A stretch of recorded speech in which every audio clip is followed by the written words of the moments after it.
Tu renverses ton chef d'État. Une révolte, c'est quand tu as un mouvement d'humeur, mais qui ne conduit pas du tout au fait qu'une oligarchie, une tyrannie soit renversée. Et toi, tu veux une révolution? Ah oui, bah, clairement, parce que si on garde les mêmes, il y en a qui disent oui, mais c'est pas parce que tu vas renverser Emmanuel Macron et l'oligarchie que ça va changer les choses, parce qu'ils vont nous remettre forcément d'autres oligarques à la place. Mais c'est complètement crétin. Oui. Les révolutionnaires, lorsqu'ils ont réussi à renverser un gouvernement, et s'ils ont été assez malins pour anticiper, pour mettre un gouvernement provisoire à la place, ils ne vont pas mettre des oligarques. Ils ont le rapport de force politique qui est en leur faveur. Ils seraient complètement crétins de vouloir mettre d'autres oligarques à la place. Donc c'est pas ce qu'on veut. Mais voilà, il y en a qui sont dans l'incantation et qui pensent que la révolution politique, idéologique, spirituelle, peu importe comment on veut l'envisager, apparaîtra d'un coup de baguette magique et par la pensée magique. C'est pas le cas.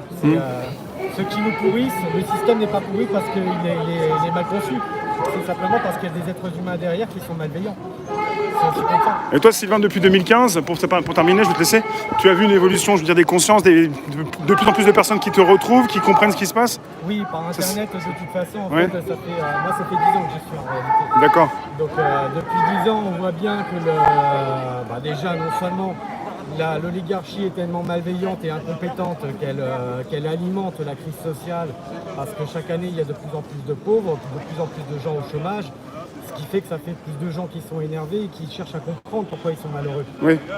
Internet permet aussi de toucher de plus en plus de monde sur tout un tas de considérations politiques, géopolitiques, économiques, etc. Les gens sont de mieux en mieux informés et révoltés. Donc on voit ça monter.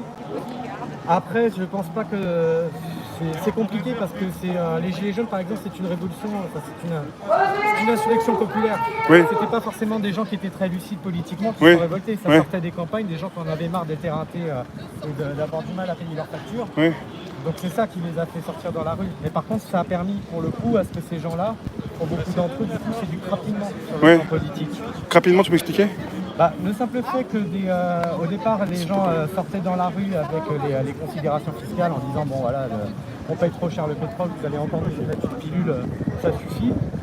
Ils se retrouvent partout sur les ronds-points, ils vont commencer à s'informer et vouloir rester connectés ensemble.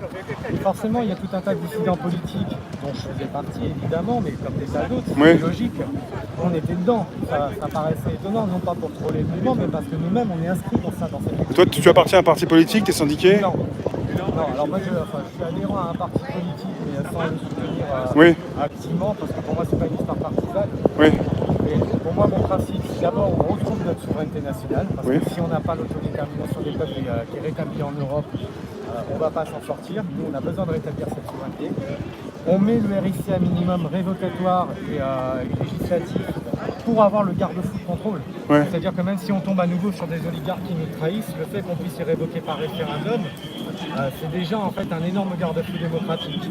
Je pense aussi qu'il faut une constituante, je pense aussi qu'il faut, à titre personnel, sur le plan économique, il y a vraiment beaucoup de choses à changer. Il faut nationaliser les banques, nationaliser tout un tas d'industries stratégiques et avoir une politique entre guillemets keynésienne, c'est-à-dire de relance avec des grands investissements à 50 ans pour préparer l'après-pétrole par exemple. On va beaucoup d'investissements. On passe par les balles. Mais ça, c'est politique. On va dire c'est des décisions qui ne nous regardent pas. On n'en est pas à ce point-là. Déjà, réussir à renverser l'oligarchie, ce serait déjà énorme en soi. On aura tout le temps politique, à mon avis, derrière, si on a réussi à renverser l'oligarchie et à imposer un gouvernement qui, le temps d'organiser des élections présidentielles anticipées, parce qu'en fait, si on renverse Emmanuel Macron et son gouvernement, qui est grosso merdo, l'article 7 de la Constitution dispose que c'est le président du Sénat qui reprend la main à titre provisoire et il organise dans les 3 mois des élections présidentielles anticipées. Nous, on a un rapport de force politique et gagné puisqu'on a renversé cette oligarchie, en tout cas au pouvoir.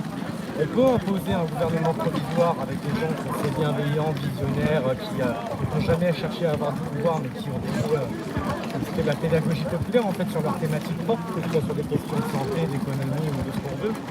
On peut les mettre en 3 mois et dire par contre, le seul garde-fou qu'on vous demande à minima, c'est nous préparer un référendum pour introduire le RIC dans la Constitution. Si on a ça, après c'est un temps politique, c'est l'après-révolution. C'est plus je veux dire, mes opinions propres n'ont pas d'importance à ce niveau-là. Je te remercie, Sylvain. Je te remercie énormément. Et merci beaucoup d'être là. À bientôt. À bientôt. À très vite. Merci.